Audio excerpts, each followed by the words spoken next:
नमस्कार साथियों, मैं जीवन वर्मा आपका इस यूट्यूब चैनल पर बहुत बहुत स्वागत अभिनंदन है।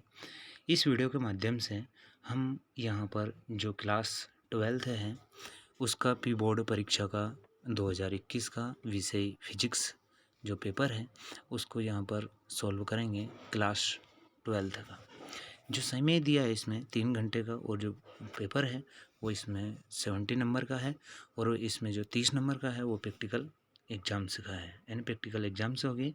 इसमें पहला जो निर्देश दिए हैं सभी प्रश्न करना अनिवार्य है, और प्रश्न क्रमांक 1 से जो 4 दिए हैं यानी 1 से लगाकर 4 तक उनमें दिए हैं हमें ऑब्जेक्टिव क्वेश्चंस। तो चलिए इस वीडियो के माध्यम से आपको यहाँ पर जो ऑब्जेक्टिव क्वेश्चंस हैं उनको सॉल्व करेंगे, और जो वो बता दें कि इससे आपको बोर्ड एग्जाम्स में कुछ बेनिफिट्स मिलेंगे या लाभ मिलेगा।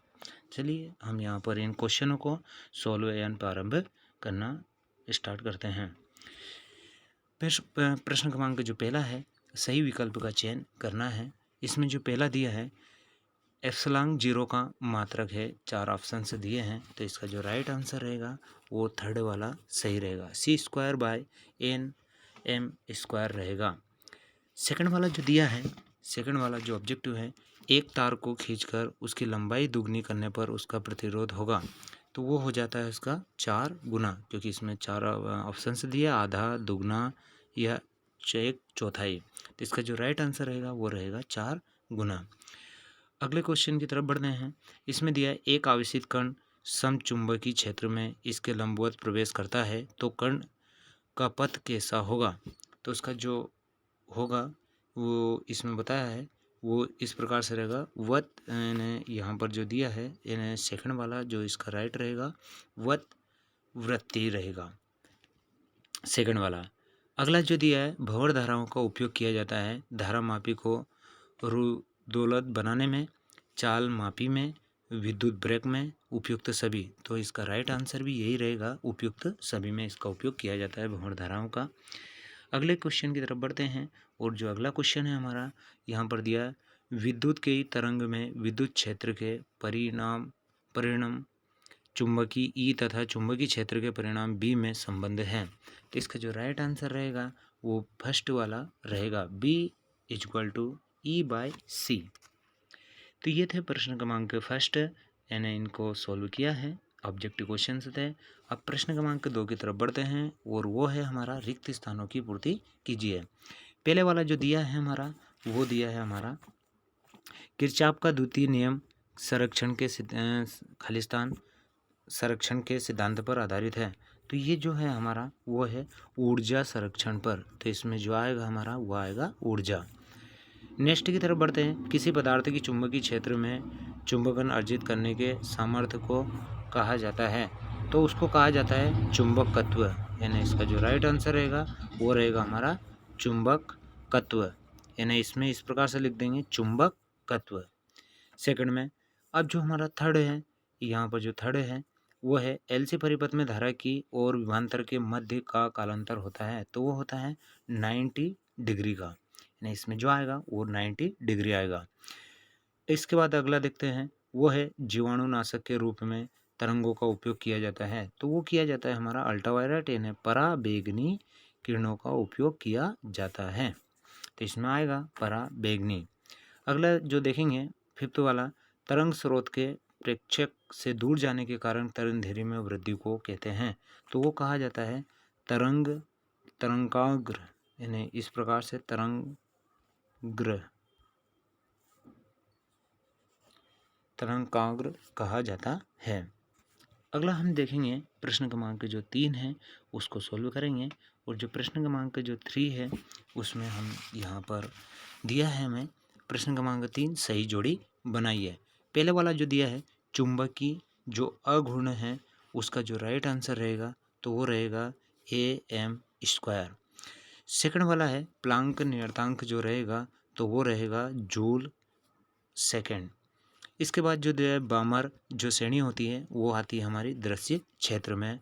PN संधि जो डायोड होती है वो होती है हमारी दृष्टि धारा। इलेक्ट्रॉन के रेखीय संवेग को जो कहा जाता है वो NH/2 पाई कहा जाता है। तो ये थी हमारी सही जोड़ियाँ, यानी फिजिक्स के जो पेपर में सही जोड़ियाँ हमें इस प्रकार से पूछी गई थी, तो ये इनका राइट आंसर रहेगा।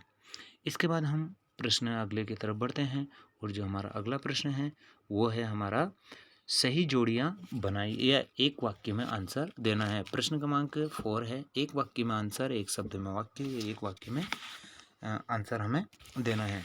इसमें जो पहला वाला है वो है हमारा पहला, धातु का कार्यफलन किसे कहते हैं। तो इसका बड़ा कुछ आंसर है वो इस स्क्रीन पर नहीं लिख पाऊंगा, तो मैं आपको यहाँ पर इस प्रकार से बोल देता हूँ, आप नोट कर लीजिएगा। किसी धातु की सतह से इलेक्ट्रॉन उत्सर्जन के लिए आवश्यक ऊर्जा की न्यूनतम मात्रा को धातु का कार्यफलन कहते हैं। एक बार पुनः सुन लीजिएगा। किसी धातु की सतह से इलेक्ट्रॉन उत्सर्जन के लिए आवश्यक ऊर्जा की न्यूनतम ऊर्जा की मात्रा को धातु का कार्यफलन कहा जाता है। और इसको इस प्रकार भी लिख सकते हैं, यानी फाई इक्वल टू क्या लिख सकते हैं, HV0। इसके बाद हम नेक्स्ट की तरफ बढ़ते हैं, यानी प्रश्न क्रमांक जो 2 है उसको देखते हैं।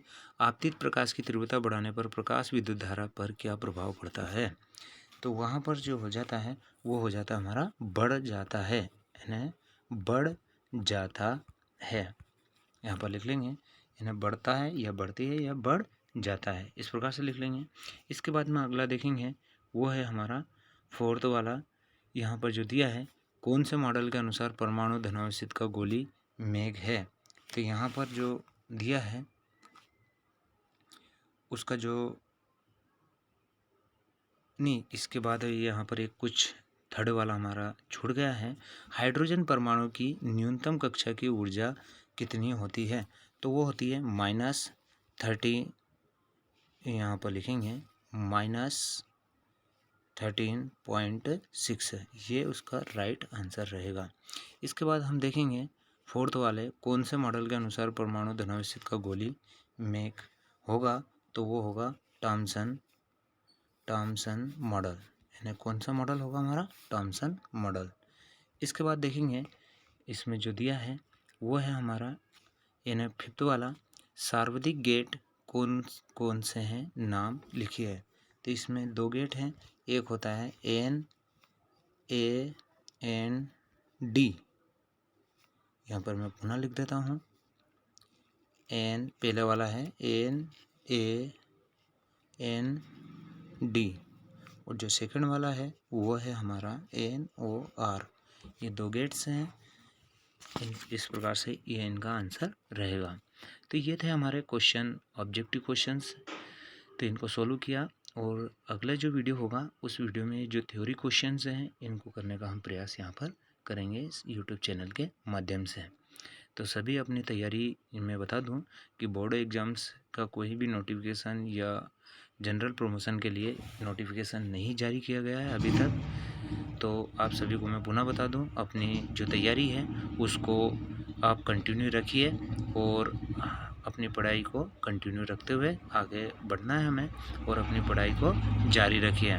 इसी के साथ ये वीडियो अगर आपको पसंद आया हो तो शेयर करें, लाइक करें और इस चैनल को सब्सक्राइब करें। इसी के साथ जय हिंद, जय भारत।